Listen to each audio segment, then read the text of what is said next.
Hello, I'm Michael Eisner, and welcome to the Disney Sunday Movie. There's an old story about Disney in the 1980s. Newly appointed CEO Michael Eisner brought Jeffrey Katzenberg on board as chairman of Motion Pictures, with one of his main responsibilities being to revitalize the dwindling animation department.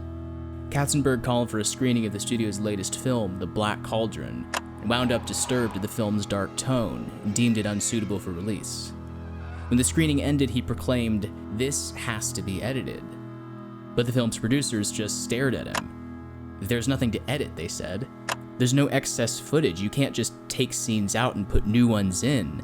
You can't edit an animated film." But Katzenberg just replied, "That's ridiculous.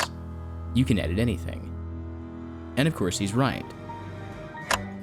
Animated films aren't something we usually think of needing to be edited. Scenes are written, shots are animated, and then clips are just put together in the order they're meant to be in, right? But the process of editing an animated film involves far more than what we normally think of an editor doing. On the contrary, the job is actually one of the longest lasting and most intensive roles in the entire production. The simple way of putting it is, on live action, they shoot first and then you edit later, and in animation you sort of edit first and then you shoot it later. Imagine every single one of the movies you're going to cut, you get called 2 years before they start shooting, and your director says, "Hey, here's the deal. I want you to sit with me and the writer, and let's figure the movie out together. Wow. Let's go ahead and write it. Sometimes you'll get a chance to write part of it. The writer will write part of it. Sometimes the director will work it.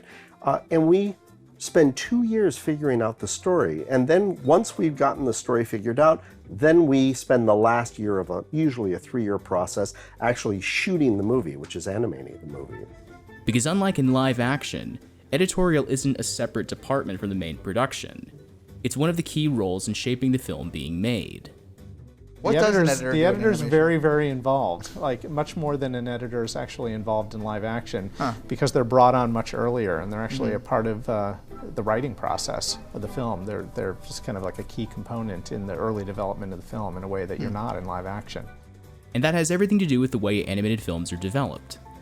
Screenplays aren't just written and then animated straight from that. The process is one that's far more collaborative. So you'll have your basic story, your goal for what you want the film to be, but what happens is that really anyone working on the film can throw out ideas, usually just a single moment, a gag, or a conversation, or anything really.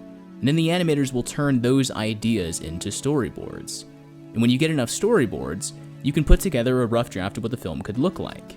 And that's the nitty-gritty of the editor's job, piecing all of those individual ideas into animatics, complete with temp music and scratch vocals and basic sound effects.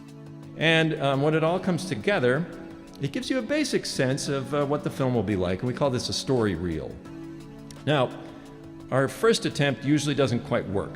It's almost like you show your director your editor's cut, the first cut, except now you can say, all right, do you want to go back and reshoot the movie again? Because we got the story guys and they're going to go through and redraw, and so that's what ends up happening. You iterate. And you want to try and get 3 or 4 passes at a scene before you really feel like you've gotten it right. So we start thinking and talking and drawing and rewriting and recutting, and we try it again. And usually the second try is a little closer, but still not quite it. So each sequence takes about 3 to 5 working sessions. Each session is about 3 to 4 hours, and that's not counting all the work, of course, that builds up to that. For any given film, we have approximately 27 sequences, so if you do the math, that comes to a lot. I don't know, I went to art school. Live action editing is a very reactive game. You know, you have what you have. You have what was filmed on the set, and you have to make it work, which is great, and it's nice to have that challenge. But in animation, you have a lot more control. You know, if as an editor, if I don't have a shot that I need or that I'd like to have, I can pitch the director on it, and it doesn't involve having to go back to Tibet on location to get the shot that's missing. We can just create it. So it's very liberating, and thus the editor gets their hands much messier in the creative process. And that's the main difference. In live action, the editor is just as much of an influential voice in shaping the film, but the majority of their job often occurs after principal photography is already done. And in worst case scenarios, that can mean that they're not so much creating, but salvaging. But as we've established, animation is the opposite. The editor is that additional voice, pushing and pulling, helping to guide the film into the best possible place. Well, the whole movie gets complete from whatever we were recording to the point that we were actually finished. The whole movie was completely rewritten. I don't think there was a scene that didn't go through a full rewrite of some sort or another. There were probably 15 different Bunce raids that were written, and 2 or 3 of them that were actually animated before we actually just arrived at that one, which was the simplest one. The raid of Boggs' farm with the electric fence, that was never in there until we decided how we were going to kill Rat. And when we decided that we were going to kill Rat with electricity, then we knew we wanted to introduce it somewhere else, and then that gag fell in there. And the pieces of the puzzle are like that the whole time. You never have any real sense of flow. But there's a downside that comes as a result of that process. Going back to the Black Cauldron, the producers were actually kind of right when they said that there was nothing to edit. When you're editing live action and say the film's release is like a month or 2 away, it's not a big deal to go back and make additional cuts. It happens all the time. But that's not the same case in animation. When scenes are locked, they go through layout and then into final animation. And once there, it becomes a much bigger deal to then have to go back and make a change, say switching a wide to a close-up, or even just extending a shot by a few seconds. That's why it's something of a backwards process when compared to live action.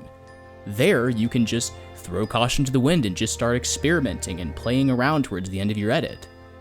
But in animation, you have to do all of that at the very beginning. But as different as it may be, the core of the job is still the same. It requires just as much, if not more, creativity and experimentation. And of course, emotion. Because regardless of whether or not it's live or drawn, that's what editing is all about. Now, after hearing this, you might well ask yourself, why? Why do you do all that? Why don't you just get it right the first time? Well, the problem is we know we're going to be wrong. And if we don't allow ourselves to be wrong, we're never going to do anything new. We're just going to rely on things that we know work. So for us, making mistakes is an essential part of our process. We're not embarrassed by it. In fact, we plan for it.